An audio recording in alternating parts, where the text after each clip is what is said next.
नमस्कार दोस्तों। 26 अगस्त को हरियाणा के एक बहुत बड़े राजनेता की जयंती आती है और वो बड़े राजनेता का नाम है चौधरी बंसी लाल।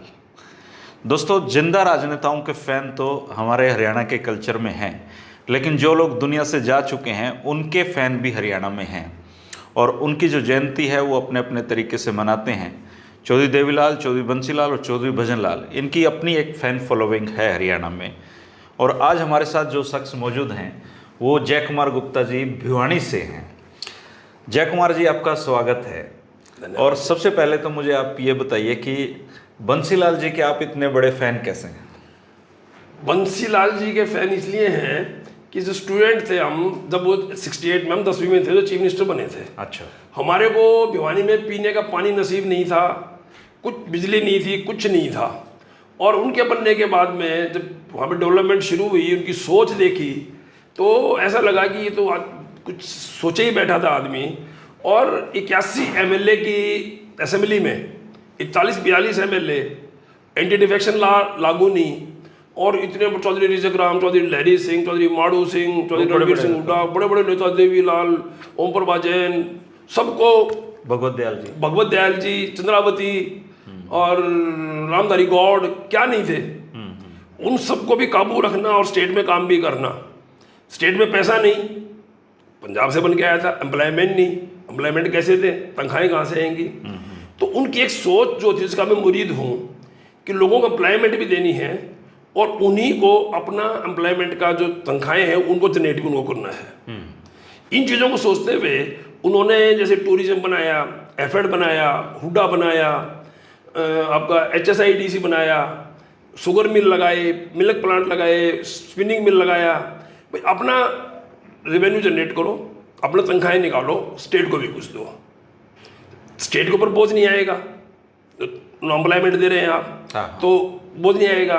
फिर उन्होंने देखा भी सड़कें भी नहीं है हरियाणा में, तो यदि इंडस्ट्रियलाइजेशन करना है तो उसके बेसिक होता है भाई सड़कें हों, रॉ मटेरियल अवेलेबल हो, पावर हो। हाँ, डेवलपमेंट के लिए बेसिक चीज़ें हैं। यहाँ कुछ भी नहीं थी जी। अब उन्होंने कभी रोड बनाए, पैसा लगेगा, बिजली लगाएं तो पैसा लगेगा, तार खिंचवा दें और बिजली है नहीं तो तार के पैसे बेकार जाएंगे, उसके लिए जनरेशन चाहिए, जनरेशन पैसा चाहिए। फिर उनको किसी ब्यूरोक्रेट ने बताया, उस टाइम ICS ब्यूरोक्रेट्स बहुत थे। 75 तक काफ़ी ICS रहे हैं, फ्लेचर जी वगैरह सब ICS थे। चीफ सेक्रेटरी काफ़ी रहे, जौहर साहब कई जने थे। तो उन्होंने बताया जी वर्ल्ड बैंक से पैसा मिल सकता है। वर्ल्ड बैंक क्या होता है, कहते हैं जी वहाँ पे जनहित के काम के लिए पैसा मिलता है, पैसा ले सकते हैं। और हम बोला भाई मेरे ये वचन है कि लेंगे तो आना पाई हम उनका चुका देंगे, ले लो तुम। अब आप ये देखिए कि उनकी इच्छा शक्ति। उस जमाने में सड़क कैसे बनती थी, आपने देखा हो, सड़क किनारे लकड़ी जला के तारकोल गर्म करते थे। पहले तो वो जो रोड रोलर था उसको भी गर्म किया जाता था, फिर वो उससे एक पीपे से वो तारकोल फैलाते थे। फिर हाथों का काम ज्यादा था उस समय, सारे ही काम हाथों का था और समय बहुत लगता था। मगर उन्होंने फिर भी रिकॉर्ड टाइम में, और वो ऐसे रोड बनाए थे कि आज भी रोड नहीं बन सकते। आज मिक्सर प्लांट है, हाइड्रोलिक रोड रोलर है, इसके डस्ट को सक करने की मशीनें हैं, तो भी रोड नहीं बनते। उन्होंने रोड बनाए, किसी से एक पैसा टोल तो नहीं लिया। उस समय करप्शन वैसे कम होता था। आज रोड बना सकते हैं, बनाता बाद में पहले टोल लगाए थे, रोड पूरा होता रहेगा। टोल भी लग जाए, टूट जाते हैं जल्दी रोड। टोल भी लगाए थे ना जी। आज रोड टैक्स देते हैं हम, आप 10 लाख की गाड़ी लाओ, 1-1.25 लाख रोड टैक्स दे आओगे आप। पेट्रोल पे आपको 1-1.5 रुपये लीटर परमानेंट लग रहा है, जो वाजपेयी जी ने लगाया था रोड टैक्स के नाम का। फिर भी रोड अवेलेबल नहीं है, फिर ऊपर से टोल टैक्स दे रहे हैं। ऐसे ही आप बिजली में देखो, उस टाइम खंबे लगाने होते थे तो पहले कस्सी से खोदो गड्ढा, फिर रस्से बांध के हईशा खंबा खड़ा करते थे, फिर खंबा उसमें चला गया, फिर फटाफट मिट्टी करो, फटाफट करो। ठीक बात है। उसके बाद भी रिकॉर्ड टाइम में उन्होंने पूरे हरियाणा में इलेक्ट्रिफिकेशन कर दी। इंदिरा गांधी उद्घाटन करने आई, और आपको कनेक्शन चाहिए तो आपसे 1 किल के पैसे भी नहीं लेते थे। अच्छा, उस समय कनेक्शन के पैसे नहीं थे। आज तो आप घर का कनेक्शन लो, डोरी लिया हो जी, नहीं डोरी लिया हो जी, एंगल लिया हो, डोरी लिया हो, ये लिया हो, वो लिया हो, भी खुद का ही होता है, तो सब कुछ घर का होता है। उस टाइम कोई पैसा नहीं लगता था किसी चीज़ का भी, और इतने चार्जेस। ठीक है। फिर उन्होंने बिजली पूरी करी, यहाँ पे रोड्स बनाए। फिर उन्होंने देखा भाई कृषि के लिए भी चाहिए, जवाहरलाल नेहरू फीडर बनाया उन्होंने जी। WJC से। उसको आगे आगे 3 कैनाल निकाले उसमें से।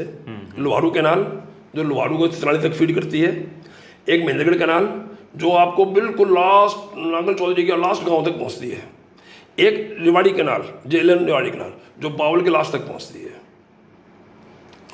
काफी डेवलपमेंट वर्क हरियाणा का उन्होंने बहुत करवाया। एक जूही कैनाल निकाली जो आज भी वर्ल्ड में नाम है लिफ्ट लिफ्ट इरिगेशन। इरिगेशन तो वो लेके ही आए थे उसको। और जिसने बनाया पार्टी के उसको पद्मश्री दिलाई उन्होंने। जो काम करता था उसको वो इनाम भी देते थे, उसकी रिकॉग्निशन भी होती थी, अभी ये काम किया है इसने। अब लोग कहते हैं जी भिवानी के लिए क्या किया, कहते हैं कई लोग भिवानी क्या किया, वो देखते हैं प्रायोरिटी क्या है। उस टाइम भिवानी पानी पीने का नहीं था, टीपे पड़े थे सारे के सारे, सड़कें चलने की नहीं थी।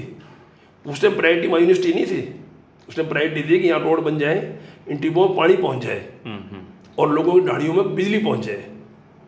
मतलब जो चीज़ें जहाँ जिस जिस चीज़ की ज़रूरत थी उन्होंने उस चीज़ पे फोकस किया। हम इस बारे में और पूछता रहूँगा आपसे, लेकिन सबसे पहले मेरी जो दिलचस्पी है वो इस बात में है कि चौधरी बंसीलाल से, आप उनके बेटे हैं जो रणवीर महेंद्रा, उनसे भी छोटी उम्र है आपकी, तो आपकी मुलाकात चौधरी बंसीलाल से कैसे हुई? मेरी चौधरी बंसीलाल से मुलाकात 77 में, जब ये कांग्रेस हार गई थी और ये खाली हो गई, तो मैं नौकरी करता था। अच्छा। और मेरे को शौक था राजनीति का, तो मैं शाम के टाइम जॉब करते आता है ओखला से, मेरा घर था करोल बाग में, रास्ता पड़ता था, मैं वहाँ रुक जाता था। अच्छा, बंसीलाल जी के पास रुक जाते थे। तो शाम को वहाँ पे बहुत कम लोग होते थे, कोई रिस्ट्रिक्शन नहीं थी, कोई उस समय तो लोग आना भी छोड़ पूरा गए थे हाँ, बिल्कुल आना छोड़ गए थे, डरते थे लोग भी CID देख लेगी। तो वहाँ बैठते थे, उनकी बातें सुनते थे, उनसे बहुत कुछ सीखा। सारे बताते थे भी मैंने कैसे कैसे राज चलाया, कैसे कैसे क्या किया, कौन क्या था क्या नहीं था, वो चीज़ें एक दिमाग में ये था कि he is a man of strong determination. उन्होंने बताया एक बारी जो चीज़ें जो दिमाग क्लिक करती हैं कि मैं जब चंडीगढ़ से, उस टाइम बाई रोड आते थे, अच्छा, तो चंडीगढ़ से भिवानी आता था, मैं गौना से महम मुड़ लिया करता था। अच्छा, तो रोहतक भिवानी के बीच में बारिशों में रोड टूट जाया करता और कोई परवाह नहीं करता था। अच्छा, तो बोला, मैंने कहा ये तो बड़ी गलत बात है। तो बोला मैंने वहाँ से हुक्म कर दिया भाई इस तारीख को मैं भिवानी जाऊँगा वाया रोहतक जाऊँगा, इतना ही कहा था मैंने। तो बोला लग गए रात दिन लग गए ठीक करने। मेरी डेट आ गई तो पानी से सुखा लिया उन्होंने, पर रोड नहीं बन पाया। उन्होंने लोहे की शीट बिछाई उसके ऊपर, मेरी गाड़ी टपा दी। बोला मैंने गाड़ी रुकवाया, कहा भाई चलो आज तो मैं कुछ नहीं कह रहा, अगली बार आऊँगा मैं रोड से जाऊँगा। आप समझ गए ना, तरीका था काम कराने का, उनका कराने का तरीका था काम कराने का। तो उनकी जो चीज़ें ये सीखने को मिलती थी ना, तो और क्यूरियोसिटी हो गई। अच्छा जय कुमार जी, जैसे चौधरी बंसीलाल की जो शक्ल थी, ऐसा लगता था जैसे वो कभी हंसे ही ना हो जिंदगी में, क्या ऐसा था? वो उनसे ज़्यादा हंसमुख कोई था ही नहीं। अच्छा, ज़्यादा हंसमुख था ही नहीं। हाँ। जब आप काम करते हैं तो आपको वो एक पोज रखना पड़ता है ताकि सामने लिबर्टी ना ले जाए आपसे कोई भी। अच्छा, उन्होंने पंडित भगवत दयाल जी को कैसे ठिकाने लगाया, वो कोई कभी बताया? पंडित भगवत दयाल जी, क्योंकि वो शुरुआत में उनकी बहुत मानते थे। हाँ, वो बात मैं अभी इस पर नहीं बता सकता हूँ, मुझे पता है नहीं, थोड़ा सा तो हिंट तो दीजिए कि क्या उसमें कैसे भगवत दयाल जी के शुरुआत में तो तबादले तक भगवत दयाल जी करते थे, सब कुछ करते थे, पर बाद में वो कुछ इंटरफेस में कुछ लेन देन का कुछ चक्कर हो गया था, उनको मालूम पड़ गया। अच्छा, अभी इस काम के अंदर कुछ है गड़बड़ सड़बड़, तो वो उस चक्कर से फिर वो बोला भाई ये तो अब तो ठिकाना लगाना था उन्होंने उसको, और वो उनको लूज पॉइंट पा गया उसका। अच्छा, बस। अच्छा, बताते हैं कि जैसे प्रोफेसर शेर सिंह है, उनके साथ बहुत अच्छे संबंध उनके थे, वो भी उनको भी उनसे डर नहीं था ना उनको। अच्छा, जिससे देखो आप राजनीति में होगे ना, आपको लगेगा भाई ये आदमी मेरा कल मेरा वो बन सकता है, राइवल बन सकता है, उसको आप ठिकाना लगा रखोगे। जय कुमार जी, इमरजेंसी के खलनायक के रूप में चौधरी बंसीलाल को जाना जाता है, और भिवानी के भी बहुत सारे लोग इमरजेंसी के दौरान जेल में रहे, और उसमें बंसीलाल के नाम का एक टेरर था पूरे भारत में ही आप कह सकते हैं, लेकिन उत्तर भारत में ज़्यादा था। तो क्या आप मानते हैं कि इमरजेंसी का ये जो दौर था उसने चौधरी बंसीलाल की जो छवि बननी चाहिए थी उसका बहुत बड़ा नुकसान किया, या उनको कभी ये महसूस हुआ बातों में, जैसे आप कहते हो कि आप नहीं, वो कहते हैं कोई गलत काम तो हुआ ही नहीं था भाई। उस टाइम इमरजेंसी में एक्सेस क्या हुआ था? नहीं, लोगों को खेतों में बढ़ना पड़ा था। मैं कह रहा हूँ क्या एक्सेस क्या हुआ था? 2 या 3 बच्चे अब तो कोई कहता ही नहीं 2 या 3 बच्चे, आप एक पे रुक जाते हो आगे। यदि उस टाइम संभल गए होते, आदेश काल दिए नहीं होती ना भाई, बदनामी यही हुई थी ना। एक इच्छा से करना होता है, एक अनिच्छा से करना होता है। अब आदमी खेत में बढ़ रहा है, उसने पकड़ के लाने लग रहे हैं। बात ये है ना ऐसी कि चीजें तो वो और ऐसे लोग हरियाणा में जिनका कोई कसूर नहीं था। 100% आप ठीक कह रहे हैं धर्मेंद्र जी, आप ठीक कह रहे हैं। ये क्या होता है कि आप कुछ काम करना शुरू करते हैं ना, तो नीचे वाले उसको मिसयूज कर जाते हैं। जय कुमार जी, मेरा इंटरेस्ट सिर्फ इस बात में है कि क्या उनको इस बात की थोड़ी बहुत दिक्कत थी, या मतलब इस बात को महसूस करते थे कि बहुत सारे लोग बेवजह जेलों में रहे उनकी वजह से? राजनेता तो बहुत सारे जेलों में देखो, वो जो जेल थी ना, ऐसे तो जब देश आज़ाद हुआ था बहुत लोग जेल में गए थे। आज़ादी के लिए जेल में जाना तो अलग चीज़ है। ये भी ऐसे थे, पॉलिटिकल विक्टिमाइज थे। ये कोई ये नहीं थे भी कोई चोरू चक्के हैं, कोई नहीं, इनका परिवार तो सफर कर रहा था ना। मर्डरर है। चौधरी हीरानंद आर्य भिवानी में थे, उनके 3 छोटे छोटे बच्चे थे, 19 महीने जेल में। वो राजनीति में रहोगे ना जी। बलबीर ग्रेवाल जी 19 महीने जेल। उस टाइम की राजनीति ऐसी थी। आप जयप्रकाश नारायण नहीं थे, या पिल्लू मोदी थे। जयप्रकाश नारायण तो चंडीगढ़ ही थे। उनका तो बताते हैं कि चौधरी बंसीलाल अलग होते हुए उनका बहुत ध्यान रखते थे। सबका ध्यान रखते थे, सबका ध्यान रखते थे। अब मैं आपको ये बताऊं कि अर्धवेलर को अंदर कर रखा था। इसने कहा ड्रामा करके मैं बीमार हूँ, फलाना हूँ, ढिमका हूँ, एडमिट हो गया हॉस्पिटल में, और डॉक्टर से बोला मैं चिकन लिख दो। उनको मालूम पड़ गया कि ये लिखवा रहा है ये, तो बोला रहे संत जी को जो है ना बीमारी है, इसको पालक का जूस पिलाया करो, पालक का सूप पिलाओ इसको। तो उसको आप क्या कहोगे? अच्छा, वो चिकन लिखवा लेते? हाँ, चिकन डॉक्टर तो बताया करते, वो ऐसे बैठी बातें बताया करते थे। और फिर वही अर्धवेल लाल सबसे खास हुआ उनका। नहीं, उन्होंने तो उन पे एक किताब भी लिखी थी। वो तो पहले लिखी थी, इसलिए वो डिस्क्वालीफाई भी हुए थे ना असेंबली से। हाँ। मगर उसके बाद 90s में आया करते भिवानी, और चौधरी बंसीलाल ऊपर से छोड़ने आया करते उनको नीचे। अच्छा, गाड़ी तक छोड़ने आते थे हमेशा, क्योंकि टैलेंटेड तो था ही। हरिद्वार लाल जी क्या करते कि हरियाणा में डेढ़ पढ़े लिखे, मतलब मैं और आधा स्वरूप सिंह। तो वो तो है। तो उनके काम को देख, आपको एक बात बताऊँ, शायद आपको नहीं पता हो, उन्होंने वेयर हाउस बनाए हरियाणा में। क्यों बनाए? इसलिए बनाए, उनको देखा भी किसान अंडर प्रेशर अपनी फसल बेच के आता है, उसको शादी ब्याह करना है, कर्जा देना है, साहूकार का ये देना है, वो देना है। वेयर हाउस बनाए, अपनी फसल वेयर हाउस में रखो, 80% पेमेंट ले जाओ 4% पे। 4%। जब आपका दिल करे, जब रेट अच्छा है, जब बेच देना अपनी फसल को। अच्छा जय कुमार जी, जैसे अब तो कोई एक सरपंच बन जाए गाँव का, तो उसके पास भी 5 साल में स्कॉर्पियो आ जाती है। क्या चौधरी बंसीलाल को इन चीज़ों में विश्वास ही नहीं था? नहीं, उनकी जरूरत ही नहीं थी इतनी। उन्होंने देखो, कमेटी में 87 तक एडमिनिस्ट्रेटर होते थे, ये इलेक्टेड नहीं होते थे, एमसी उमसी कोई भी नहीं होता था, बहुत बढ़िया कमेटी चलती थी। उन्होंने तो एक फैसला ऐसा भी लिया था कि जो सरपंच के चुनाव हैं वो इनडायरेक्ट ही करा दिए थे। इनडायरेक्ट करा दिए थे, बिल्कुल। भाई आज क्या है, आज यदि मैं पैसा कमा रहा हूँ, जब मैं किसी सीट पे बैठा हूँ, तो it is not failure of that person, it is failure of the government. उसके जो प्रोसीजर है ना, वो गलत है, वो पकड़ ही नहीं पाते उनको। आप पैसा खा रहे हैं तो ये आपका फॉल्ट नहीं है, ये सरकार का फॉल्ट है, पकड़ नहीं पा रही उसको, सरकार का फॉल्ट है। अच्छा, जैसे चौधरी बंसीलाल जी राजनीति से रिटायर भी हो गए, 96 में सरकार 99 में गिर गई, उसके बाद काफ़ी साल तक वो रहे, और इस दौरान भी क्या आपका उनके साथ बहुत बढ़िया लगा था? हमने पूछा ये बात भी, आपने बहुत बढ़िया सवाल पूछा है मेरे से, कि हमने कहा बाबू जी अपन को तो इतना बड़ा वो था आपके दिया से, तो उन्होंने बोला भाई उस टाइम पावर सेंटर घर में मैं ही था। अच्छा, अब 20 पावर सेंटर मंडल में किस किस को रोकूंगा, कहाँ कहाँ रोकूंगा? कितने सच्चे आदमी थे। मतलब वो जो 96 वाली सरकार से उसमें दुखी से ही रहे, बहुत दुखी रहे। एक दिन वो मेरे से बोला जब मैं इस असेंबली में घुसता था ना, मैं पैर रखता था तो असेंबली यूँ होती थी। अब लास्ट के लिए जेपी जैसा काल का टिंगर मतलब मुक्का मार के बात करता है मेरे से टेबल पे। उन्होंने उसको, इनको इस बात का दुख था। तो क्यों नहीं दुख होगा? जो एक इतना बड़ा मतलब जो इस हरियाणा, आपको एक बात और बताऊं, शायद आपको फीलिंग नहीं है, आज हम ये बैठे हैं ना मैं और आप, और जो मौज कर रहे हैं पूरा हरियाणा के अंदर, ये ड्यू टू बंसीलाल।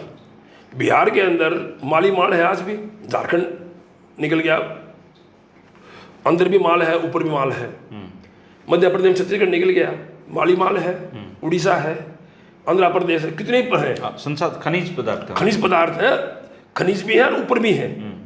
ठीक है, फिर भी भूखे मरते हैं, वहाँ की लेबर यहाँ काम करने आती है, क्योंकि उन सरकारों ने वहाँ पर एम्प्लॉयमेंट के लिए कुछ भी नहीं किया। यहाँ लोगों को एम्प्लॉयमेंट के चौधरी बंसीलाल ने different sugar mill, milk plant, ये फैक्ट्री, वो फैक्ट्री, टूरिज्म, एम्प्लॉयमेंट जनरेट की। आप तनख्वाह लेके जाओगे, महीने बाद में बाजार में जाओगे, खर्चा करेगा, इनकम प्रॉस्पेरिटी आएगी, प्रॉस्पेरिटी आएगी। और आपको एक बात और बताऊं, हाउसिंग बोर्ड बनाने वाला इंडिया के अंदर सबसे पहले चौधरी बंसीलाल थे। ये जो हाउसिंग बोर्ड उनका बना। ये जो ये लाए थे कॉन्सेप्ट हायर परचेज। और बताऊं, मार्केटिंग बोर्ड आज भी सिर्फ पंजाब हरियाणा में है, पूरे इंडिया में नहीं है। ये जो रोड़ा चल रहा है ना एमएसपी में, मंडी नहीं है कहीं पे भी। उन्होंने क्यों बनाई मार्केटिंग बोर्ड? इसलिए बनाई कि एक तो लोगों को एम्प्लॉयमेंट मिलेगी, और ये जो मंडी में किसान आता है, चाहे वो लकड़ी बेचने आए, चाहे चारा बेचने आए, चाहे सब्जी बेचने आए, जो भी आता है, उनको सुविधाएं मिले, आए, ठहरने की जगह हो, पानी पीने का हो, टॉयलेट्स हो, ये हो वो हो, तो अपना पैसा जनरेट करो, अपने पे खर्चो, लोगों को फैसिलिटी दो। और एक टाइम में हुडा और मार्केटिंग बोर्ड रिचेस्ट होते थे हरियाणा के अंदर, जो आज बिल्कुल ख़त्म कर दिए। अब इसका नाम लूँगा अभी, हुडा डिपार्टमेंट किसने ख़त्म किया? जो रिचेस्ट था, कमाऊ डिपार्टमेंट थे ये हरियाणा में। ये लोन दिया करते सबको, किसी को, क्योंकि तो इंडिपेंडेंट बोर्ड है, तो किसी को सरकार को पैसे इनसे लोन लेते थे। आज भूखे मर रहे हैं, खा गए। तो उस आदमी की सोच जो थी ना। अच्छा, जैसे उनकी पत्नी थी विद्या जी, तो आपका उनसे भी रहा होगा? वो तो उनसे बहुत ही बढ़िया था। वो तो बताते हैं कि बिल्कुल कभी लगा ही नहीं मुख्यमंत्री की, कभी भी नहीं। वो तो जैसे आगे बात में, तो बड़ी ऐसे दो झाल रखी होती थी पानी पीने के लिए ना। तो आगे देख, और राम के मारो 2 झाल पानी पी गए रहता हूँ। अच्छा, उसके लिए तो पानी पी के सारे। अच्छा, फिर भर के लाती भीतर से? नहीं, भर के तो जैसे कोई भी भर देता था। और फिर वो जैसे कोई बैबला चल रहा है तो साथ में होका पी हुआ है, तो वो भगवान में बहुत विश्वास रखते थे। अच्छा, चल मेरा चुरमा कूट है, तो वो डिफरेंट टाइप की थी। खेत में चली गई, अपना गाय हुई थी, ज्वार काट ले, ये काट ले। वो बताते हैं कि वो चंडीगढ़ भी नहीं जाती थी, बहुत कम जाती थी। कभी कोई काम को हुआ, कोई ले गया, चलो बीबी जी चलो एक बारी, बाबू जी मानने नहीं गए, तो चली जाती थी। अदरवाइज उसका दिल भिवाड़ी में लगता था। अच्छा, एक और, आप चूंकि उनके परिवार से काफ़ी जुड़े हुए, काफ़ी साल से चौधरी बंसीलाल और चौधरी रणवीर महेंद्र आपस में बोले भी नहीं थे। क्या उन्होंने कभी इस बात का जिक्र आपके सामने हुआ या नहीं हुआ? नहीं, ऐसी बातें नहीं होती थी, क्योंकि ना हम करते थे कि जैसे कई बेवकूफ़ लोग ना सुरेंद्र को कहते थे, भाई साहब महेंद्र को न्यू है। मैं आपस में करते रहते। मैं कहता भैया ये सगे भाई हैं, ये कभी दोनों एक हो जाएंगे। बढ़िया बुद्धि वाली इस कंट्रोवर्सी में ना पड़ो। इस कंट्रोवर्सी में ना पड़ो बिना बात की में, आप समझे ना ये। और एक बात और बताऊँ आपको, तो ये कितने सच्चे आदमी थे। 77 में जब ये रोड़ा राड़ा पड़ गया, तो चौधरी बंसीलाल बोले भाई अपना ठीक ठाक कर लो सब चीज़ें, यो अब ये रेड फेड घड़ा चक्कर होएगा। अच्छा, बस उनका आवाज़ था है, 73 जगह छापे पड़े थे उनके। तो महेंद्र ने बोला बाबू जी भगवान देखा है। मेरा बात सुन रहे छो, अरे भगवान देखा सारे फंसोगे, भगवान देखा कर तुम सारे फंसोगे। उसको पता ना मैंने क्या क्या कर रखा है, क्या नहीं कर रखा है। अगर भगवान देखे तो सारे फंसोगे। भिवानी में उनको हथकड़ी लगा के ले गए थे कोर्ट में। चलो वो तो एक बेवकूफ़ी थी, वो तो एक नहीं, उससे पहले तो उन्होंने भी तो बहुतों को हथकड़ी लगाई थी। मतलब आप फैन वाली बात, वो दुनिया गोल है। मतलब जो चौधरी बंसीलाल हथकड़ी लगाए तो ठीक है, लीडर के नहीं लगाए। क्यों चौधरी देवीलाल को हथकड़ी लगी? हथकड़ी नहीं लगाई कभी। आपको शायद मेरे ख्याल से गलतफहमी है। मुंडाल बस स्टैंड में मुख्तार नाई ने हथकड़ी लगाई हुई चाय पिलाई थी उनको ना, मेरे को, क्योंकि 71 तक तो कांग्रेस में रहे वो, उनको खादी बोर्ड चेयरमैन भी बनाया था। 71 में उन्होंने इलेक्शन लड़ाया चौधरी देवीलाल ने, तो शाम से रात में मुझसे अच्छा, इनकी कभी बातें करते थे वो चौधरी देवीलाल वगैरह की? चौधरी देवीलाल के प्रति क्या विचार रखते? चौधरी देवीलाल बहुत अच्छे थे, बहुत अच्छे विचार थे। वही आप वाली बातें का से गिरा हुआ है। उन्होंने राजा भर का आदमी है ये, इसको ना पैसे से प्रेम है ना किसी आदमियों से प्रेम है। अच्छा, ऐसा बोलते थे? बिल्कुल बोलते थे। अच्छा, वो जब सीएम नहीं रहे तो इनके आपस में बातें होती थी आपस में? सुरेंद्र की देखो, तो मैं शादी बार सुरेंद्र साथ गया भी था 77 में, जब ये चीफ मिनिस्टर थे चौधरी देवीलाल, और 19 विलिंगटन क्रिसेंट, अच्छा, जो चौधरी बंसीलाल को डिफेंस मिनिस्टर मिला हुआ था, तो देवीलाल ने वही अलॉट करा लिया था। अच्छा, किसके नाम था वहाँ, तो हम गए थे। तो बोला आ जा भैया, आया छोरे आ जा, बड़े प्यार से बैठाया। बोला चुरमा चरमा लिया, और छोरा आया अपना सुरेंद्र को। हाँ हाँ अच्छा। तो चुरमा चरमा तो बोला ताऊ क्यों गलता रहा हमारी। बोला भाई जी तब ना करे उसे, तुमने जो करे वही कर रहे हो। बोले वो तो भाई देखो तो देखो जी, तो बंसीलाल ने बहुत चीज़ें करी। सबसे बड़ा उनका था कि एम्प्लॉयमेंट दो लोगों को, लोग बिजी हो जाएंगे, एम्प्लॉयमेंट मिल जाएगी और अपना स्टेट प्रोस्पर्स कर जाएगा। आज आप ये बताओ तो शाम तो जब मेट्रो बनी है ना, तब तो शाम का नाम आया, खानक का नाम आया। अभी खानक भी कोई चीज़ है, कौन जानता था खानक को? हाँ खानक तो वही खानक थी पहले, वही खानक थी। शेर तेंदुए घूमा करते वहाँ पे। आज जब से ये मेट्रो बन गई और उसकी वैल्यू हो गई, आज मारा मारी है वहाँ पे। तो हरियाणा में था क्या, बोलो क्या था? और फिर भी आज स्टेट नहीं, हरियाणा जब अलग हुआ तो वहाँ के जो आईएएस ऑफिसर हरियाणा में आए थे, उनको उनके जो कुलीग्स थे जो पंजाब में रह गए, वो कहा करते कि कहाँ जाने लग रहे हो, पेंशन भी वो तुमने तनख्वाह भी नहीं मिलनी। उनको पता था ना कि यहाँ का 100-125 एम्प्लॉइज है हरियाणा के सिर्फ, जो पंजाब से अलग हो गए थे यहाँ पर। आप समझे नहीं, रेवेन्यू था नहीं, कोई नहीं था। अब ये लोग कहते मारुति ज़मीन दे दी। आज मारुति बंसीलाल ज़मीन नहीं देते ना। आज गुड़गांव नहीं होता, बादलगुड़ नहीं बना, सोनीपत नहीं बना, गाजियाबाद नहीं बना, जो वो बन गया। आप यूनिट वो लगाओ जिसकी एनसीडी डेवलप हो जाए, इनडायरेक्ट कितनी एम्प्लॉयमेंट हो जाएगी। मारुति की जमीन भी थी उन्होंने। रोहतक आज इसलिए क्यों डेवलप हुआ? Due to Maruti. Nut bolt इसका मारुति और हीरो होंडा में जान लगा था। आज ये एक्सपोर्ट कर रहे हैं यहाँ बैठे हुए। अब तो आईएमटी बन गया, काफी बड़ा उद्योग। नहीं ये तो चलो बन गया, इसमें आदमी कौन आया? कौन आया यहाँ पर? कोई इंडस्ट्री नहीं आई। नहीं, यहाँ पे एशियन पेंट है, एशियन पेंट लोटो है, बहुत सारी है। वो ना वो तो ऐसे ही है। बहुत सारे एम्प्लॉयज भी हैं। आपको शायद जानकारी नहीं होगी क्योंकि आप भिवानी से, और भिवानी रोहतक वालों के हैं ना, मुझे लगता है कोई पैदाइशी दुश्मनियाँ हैं, क्योंकि आप लोग भिवानी को अच्छा समझते हो, रोहतक को बुरा समझते हो। नहीं बुरा नहीं समझ रहा मैं बताता हूँ उसकी वजह है, राजनीतिक वजह है, क्योंकि आप लोग चौधरी बंसीलाल को पसंद करने वाले लोग हैं। यहाँ भूपेंद्र सिंह हुड्डा का कल पैदा हुआ भूपेंद्र सिंह हुड्डा, मैंने वो भी देखा है कि वहाँ कोठी में खड़ा रहा करता। 91 में ही बता रहा हूँ मैं आपको। एक पेड़ था शतूत का, उसके नीचे खड़ा है, सिगरेट लगाए, सुरेंद्र पिक्चर निकलता, और भाई साहब नमस्ते, भाई साहब नमस्ते, और बुपी ठीक है, तो 5 में बैठ कर वाले नमस्ते चलो भाई। और वो जमाना देखिए आप कि उसी भूपेंद्र सिंह हुड्डा सरकार में सुरेंद्र सिंह को मंत्री बनना पड़ा। वो तो भाई सर्कल है ना, आज ऊपर है कल नीचे आने। राजनीति में यही तो है ना, राजनीति के अंदर कोई क्वालिफिकेशन, कोई सीनियरिटी जूनियरिटी कुछ नहीं मालूम, कुछ नहीं होता। राजीव गांधी 40 साल में प्राइम मिनिस्टर बन गया देश का, इतने बड़े देश का प्राइम मिनिस्टर बन गया राजीव गांधी 40 साल का। He was only 40 years old at that time. 44 का बर्थ है उसका, बल्कि 40 से भी नीचे ही था। 40 का तो 84 में बन गया था प्राइम मिनिस्टर। तो राजनीति के अंदर कोई क्वालिफिकेशन, कोई सीनियरिटी कुछ नहीं होता। अब रामविलास शर्मा बहुत सीनियर था खट्टर से, तो कभी मंत्री रह लिया, कभी कुछ रह लिया। यहाँ लिखे हुए कौन मोड़ सकता है? अच्छा अब मेरा इंटरव्यू कर रहे हो बैठे हुए आप, हो सकता है इसका इंटरव्यू करा था भाई, चीफ मिनिस्टर बन गए हो। आदमी को आशावादी रहना चाहिए हमेशा, है? चलो आप चीफ मिनिस्टर बन जाओगे तो आप तो याद रखोगे ना किसके। मैं भी आशावादी बन जाता हूँ। हाँ बिल्कुल होना चाहिए, आदमी को हमेशा आशावादी रहना चाहिए। निराशा हो गया आदमी वैसे डिप्रेशन में आ जाएगा, मर जाएगा। अच्छा, आपके भाई के बारे में बताएंगे, दर्शकों को पता लगे। एनडी गुप्ता जी आम आदमी पार्टी के राज्यसभा सदस्य हैं दिल्ली से, और ये उनके छोटे भाई हैं, और आम आदमी पार्टी से आपके परिवार का ताल्लुकात है, लेकिन आप फैन चौधरी बंसीलाल के।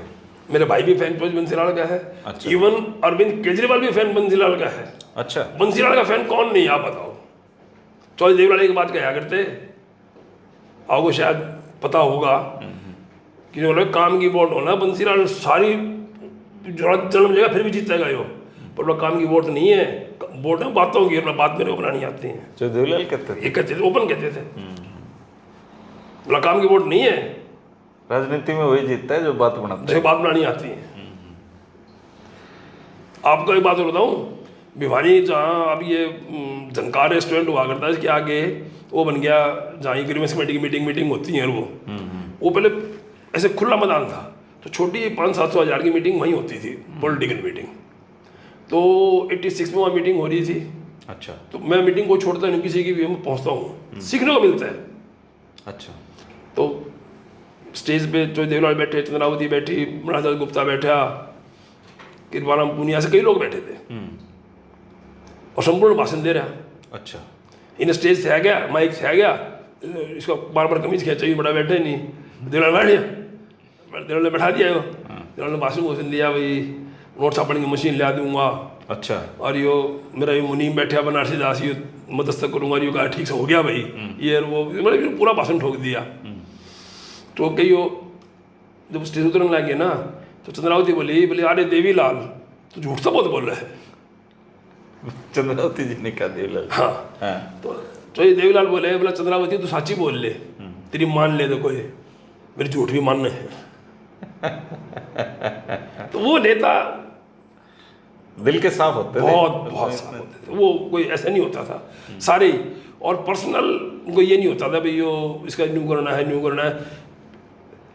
आपको एक बात और बताऊं, 87 में जो देवीलाल चीफ मिनिस्टर बने और भगवत दयाल इनको बीच में छोड़ के चला गया था। पहले साथ था इनके, फिर कांग्रेस में आ गया, साथ आ गया इनके।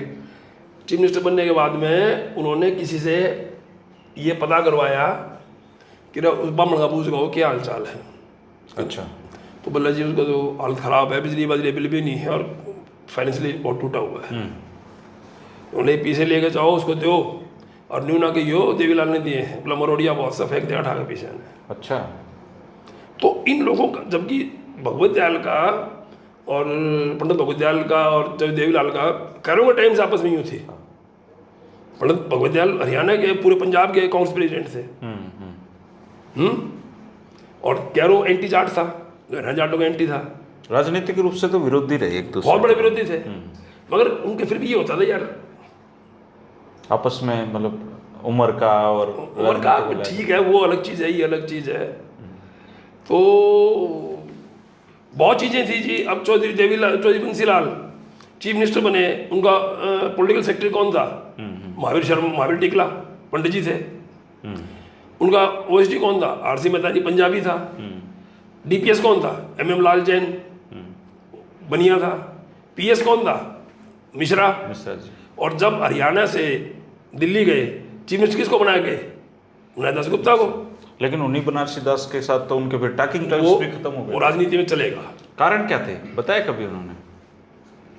कारण क्या था कि वो चीफ मिनिस्टर बना गए, इसको बनारस दास गुप्ता चीफ मिनिस्टर करनी नहीं आती थी, उसको ओवर कैप्चर कर लिया शिव कुमार ने और सुरेंद्र ने। अब जैसे 87 में इसने यहाँ भी बना चीफ मिनिस्टर, हाँ देवीलाल टाइम में भी। और इसको अरुण ने अजीत से सबने कहा ईरानदारी भाई तेरे के लिए MLA इस्तीफा मत दियो। फिर वैसी बात ही आया जिसको राज करना नहीं आएगा तो कैसे काम करेगा? आपको चेयर मिल गई और आप अपना OSD नहीं लगा पा रहे, आप अपना PS नहीं बदल पा रहे, अपना DG भी नहीं बदल पा रहे, तो आपको फिर कौन पूछेगा? है तो उससे राज चल नहीं रहा था। उसने जब वो हार हुई तो सारा ब्लेम इनको दे दिया, मैं तो इन्होंने फेल किया है। उसने ये नहीं देखा कि तेरे को भाई बनारसी भाई बनारसी भाई, मतलब तेरे को कभी इरीगेशन पावर मिनिस्टर, कभी स्पीकर, कभी कुछ सब कुछ बना के रखा तेरे को, और आज फेल हो रहे तो इनको ब्लेम दे रहा है। पास करते उन्होंने कुछ नहीं कहा उनको। और फिर उन्होंने क्या किया? 87 वोट फुकवा दी। कहाँ कैरेक्टर था उसका? कैरेक्टर नहीं था ना। अच्छा, दो चुनाव बड़े फेमस हैं भिवानी में। एक तो 1979 का लोकसभा चुनाव जब धर्मवीर सिंह जी उनके सामने थे, 89 का, और एक चुनाव जब चौधरी बंसीलाल जो 87 में हारे थे। तो दोनों चुनाव आपने देखे होंगे, आप उनके साथ रहे होंगे उस समय, चूँकि आप उनके नज़दीकी हो। तो ये कैसे संभव हुआ? मतलब चौधरी बंसीलाल हारे नहीं हारे, वो तो सबको पता है, किसी से पूछ लो कि वोटों के बटन चेंज किए, वोटें निशान तो खैर हाई कोर्ट में भी अवैध घोषित हो गया था। अब मैं आपको इस बात पे बात करता हूँ, आपने बहुत अच्छी बात पूछी है, मेरे को बहुत बातें पता है। अच्छा। चौधरी बंसीलाल दिल्ली थे, हाँ। इसकी सफदरजंग लेन में कोठी थी सुरेंद्र सिंह की, राज्यसभा वाली, वहाँ थे। मैं उस टाइम वहाँ नहीं था, मुझे तो था, उसने बताया। बैठे थे कुछ लोग आगे, तो शाम से बोला बहुत जी तो शाम से मिलने वाले आए हैं। मेरा बोला हाँ जी, बोला हाँ बताओ और किस तरह आए? बोला जी बस धर्मवीर ने न्यू कराया ये कराया वो कराया। बोला तुम के कहो धर्मवीर ने कराया, धर्मवीर ने किया, तुम उसको ब्लेम कर रहे हो। वो 5,000 4,000 वोट खराब कर दिए होंगे, 2,000 जीत गया वो। यदि वो खराब नहीं करता मैं 3,000 जीत जाता, 4,000 जीत जाता। 1 साल पहले तुमने मेरे को कितने हाईएस्ट मेजोरिटी जिताया था, तुम मेरी वोट ठोक दो ढोल में, कितनी खराब कर देता वो। अच्छा 89 में इतनी हिस्सा क्यों हुई चुनाव में? 89 में तो ये था ना कि उस टाइम तो अभी बंसीलाल अभी हार गया तो ये घराना निबट जाएगा। अच्छा, हालांकि बंसीलाल जी जीत गए थे उस चुनाव में बहुत अच्छी वोटों से, बहुत अच्छी वोटों से। और इनका दिया था ना टेरर फैलाएंगे, क्योंकि पोलिंग से 3 दिन पहले भी कोठी पे आके मार गए थे ये। अच्छा, और क्या, इतना मतलब टेरर था उस समय? भाई राज इनका था, कोठी पे आके मार गए थे। कोठी मतलब कोठी देखी होगी हम तो बंसीलाल हाँ, की। विजयनगर तो में। विजयनगर में तो मेन रोड जो हंसी रोड है तो वहाँ भीड़ लगी रहा करती थी।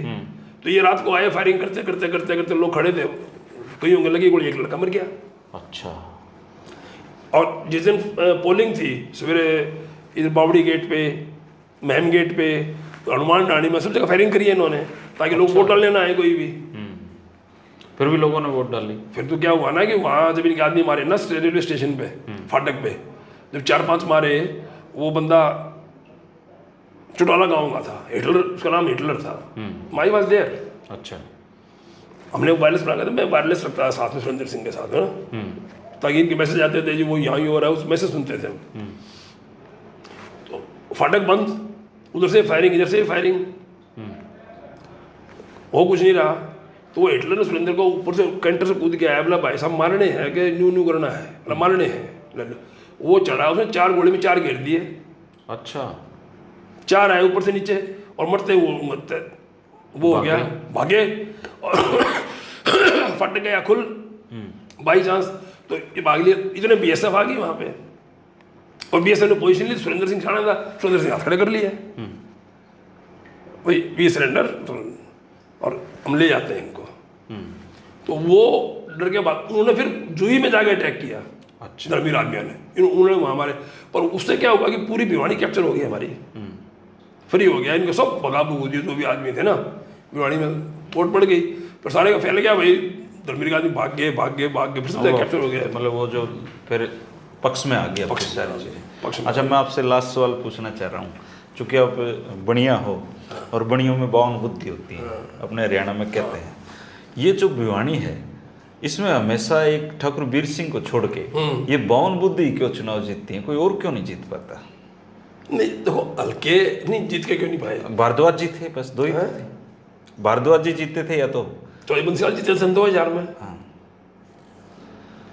ऐसे हल्के बने हुए हैं जी, हल्के बने हुए हैं।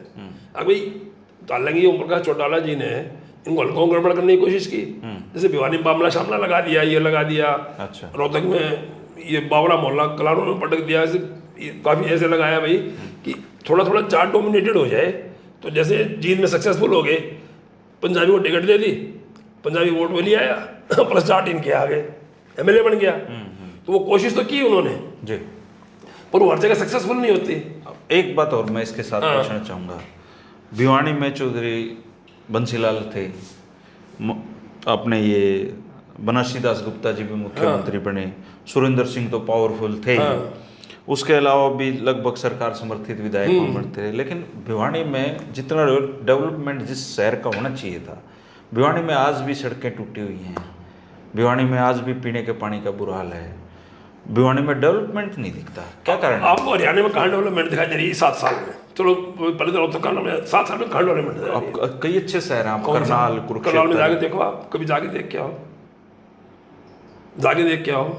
नहीं, रोहतक भी ठीक है, रोहतक को छोड़ दो, नहीं आता चीफ मिनिस्टर बना था हुड्डा, अब आप ही देखो कि हुड्डा रोहतक कंसंट्रेट रह गया। चौधरी बंसीलाल ने ईस्ट और वेस्ट, नॉर्थ और साउथ, पूरे हरियाणा की डेवलपमेंट। नहीं, फिर भी ऐसा लगता है जैसे भिवानी का कोई रखवाड़ा नहीं है। नहीं, इस 7 साल में तो कहीं का भी रखवाला नहीं है। मेरा घर कोर्ट के सामने है, बिल्कुल हाउसिंग बोर्ड मेन रोड पे, वो राजपथ होता था, जो एयरपोर्ट से आते थे, जब वाजपेयी आया, सोनिया कोई भी आया, उधर से उधर जाते थे। 2002 में अडवाणी आया था, डिप्टी प्राइम मिनिस्टर था, होम मिनिस्टर था, ऑल इंडिया पुलिस गेम हुए थे स्टेडियम में, उस टाइम वो रोड बनी थी चकाचक। 2002 से आज तक रोड नहीं बनी है। उसके बाद कारपेट बिछे होंगे? कारपेट भी नहीं बिछे, छोटे छोटे स्पॉट लगाए थे। मैं 2007 में जब गया तब भी वो रोड ठीक ठाक था, लेकिन अब उसकी हालत खराब है। 2002-7 में तो इतना बढ़िया बनाया था, तो होना ही था ना ठीक ठाक। तो और आप ही देखो 1966 से और 2014 तक कितना खर्चा था हरियाणा पे, 70,000 करोड़। तो आपसे तो ये सवाल पूछने का कोई फायदा ही नहीं है कि हरियाणा का बेस्ट चीफ मिनिस्टर कौन था, क्योंकि आप तो बंसीलाल जी का ही नाम लोग के। मैं नाम नहीं लूंगा, आप उसको कहो भी कैसे था, मतलब या ये क्यों नहीं है। मैंने सब बातें बताई है ना आपको, हाँ, कि आज आपको एक बात बताऊं, हरियाणा फायदा नहीं उठा रही है। IGI जो है ना, IGI वो ऑलमोस्ट हरियाणा में है, ऑलमोस्ट हरियाणा में है, ठीक है। इतना टूरिस्ट आता है, मैं काफ़ी वर्ल्ड में घूमा हूँ, अच्छा, कई देशों में गए आप? काफ़ी देशों में घूमा हूँ। कितने ही देश हैं जो टूरिज्म पे चल रहे हैं। तो हरियाणा में क्या दिखाओगे आप उनको? आप डेवलप करो ना टूरिज्म। अब पेरिस में आईफल टावर है, बनाए जैसे गुजरात में स्टैचू ऑफ यूनिटी स्टैचू बना बनाया, दिया। लंदन में लंदन आई बना रखी है, एक वो ये घूमता ही तो है ना, कितने लोग आते हैं। अब आपको बताऊं, भिवानी में चौधरी बंसीलाल ने बापोड़ा में पोपड़ा वाटर बनाया था, और वो 87 गाँवों को बताते हैं पिंचोर like। और मैसूर का जो गार्डन है उसके पैटर्न पे बनाया था, अच्छा, जो भिवानी का बापोड़ा का जल बापोड़े का।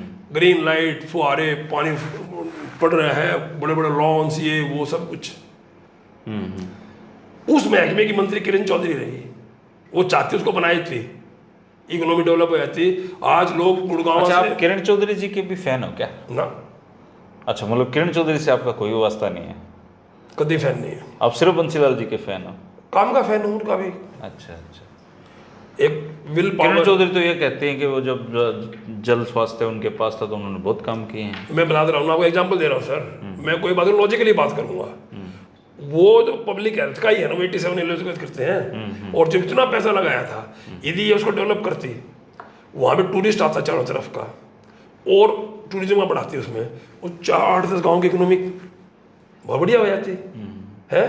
आप देखो ना, झज्जर, गुड़गांव लोग झज्जर तक आते हैं, लोग गाँव कुछ ऐसे कुछ बना रखे हैं, हाँ, आते हैं ना लोग, किंगडम है वहाँ पे तो। किंगडम है, कितनी चीज आते हैं ना लोग। तो क्या यार, आप दुबई में एक डेजर्ट सफारी है, सुना आपने कभी? सुना है जी। सुना है। तो डेजर्ट सफारी हम यहाँ नहीं बना सकते, हमारे बॉर्डर डेजर्ट पे पड़े हैं। बहुत डेजर्ट है। आज मैं कहता हूँ कि हमें जरूरत है टैक्स लगाने की किसी के ऊपर भी। अच्छा, आप एक टूरिज्म डेवलप कर दो। कभी जिक्र आपको जो बंसीलाल ने किया हो, वो हरियाणा की जो राजधानी है उसके लिए जमीन देख रहे थे, कैसा था? वो इस बात से परेशान रहते थे कि लोगों को चंडीगढ़ पहुंचने में तकलीफ होती है। अब आपको पता है, एक बार पंजाब वालों ने कहा पंजाब से जाने नहीं देंगे हरियाणा वालों हाँ, वो एक बार विवाद हुआ था, बसें नहीं जाने देंगे। जीरकपुर से जाते हैं जो। हाँ, जीरकपुर से शाहपुर से पंचकुला छोड़ दिया था उन्होंने, विद इन नो टाइम। अलग से एक रोड निकाल लिया था। अम्बाला के बाद जब यमुनानगर जाओ, रास्ते में शाहपुर आता है गाँव, वहाँ से सीधा पंचकुला रोड निकाल दिया। रोक लो, तुम्हारी बसों कहाँ से रोकोगे?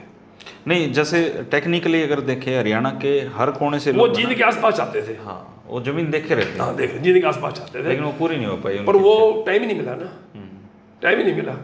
टाइम नहीं मिला, लोगों के सेंटिमेंट्स चंडीगढ़ के साथ ज़्यादा जुड़े हुए थे। किसी सेंटिमेंट जुड़े हुए नहीं है, किसी सेंटिमेंट नहीं, वो उनको हमारा चंडीगढ़। उन्होंने कोशिश की थी कि कुछ ऑफिस भिवानी में लिया है, जैसे इरिगेशन का लिया है, जैसे एजुकेशन बोर्ड आ गया था, तो पूरा एजुकेशन को शिफ्ट कर दो यहाँ पे। अच्छा, इरिगेशन को लिया हो, विद्युतनगर हिसार में आ गया था, कुछ ऑफिस को सोनीपत भेज दो, पर पूरे उसके मतलब बिखरा दो उनको पूरे रेट। उनका ये था कि महेंद्रगढ़ साइड पे हमारा टूरिज्म बहुत डेवलप हो सकता है।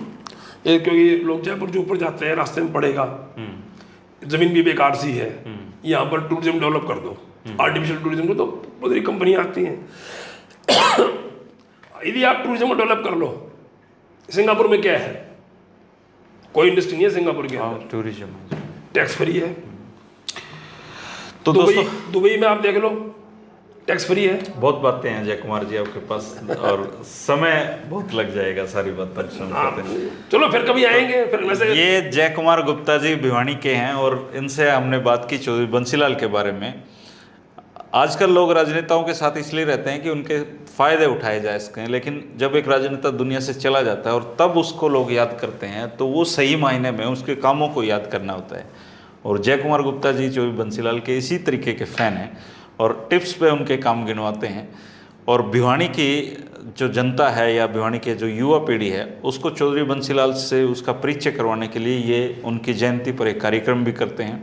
इस बार भी ये कार्यक्रम करेंगे, और जय कुमार जी, आपसे मिलकर बड़ा अच्छा लगा। और धन्यवाद, मुझे बहुत अच्छा लगा, आपने मुझे समय दिया, मेरे जो विचार थे आपने सुने और लोगों तक पहुंचेंगे मेरे ख्याल से। जी। आपको यदि अच्छा लगेगा तो आप जरूर इसको वायरल करोगे। हाँ, मैं कहूँ तो मैं आपका नंबर भी दे दूं स्क्रीन पे, ताकि लोग आपसे सीधे बात कर हाँ हाँ, दे दो नंबर, दे दो, हैं? कोई दे दिक्कत नहीं दूंगा है। तो लोग आपको सीधा फोन। बहुत कुछ है मेरे को बताने के लिए। अच्छा। वो तो एक विकास पुरुष था, विकास पुरुष जो मैं आपको एग्जांपल दे रहा हूँ ना कि बिहार पीछे क्यों रह गया, मध्य प्रदेश क्यों पीछे रह गया, उड़ीसा क्यों रह गया, जहाँ पर इतना स्कोप था कि उन्होंने सोचा ही नहीं कि भी लोगों को एम्प्लॉयमेंट देनी है।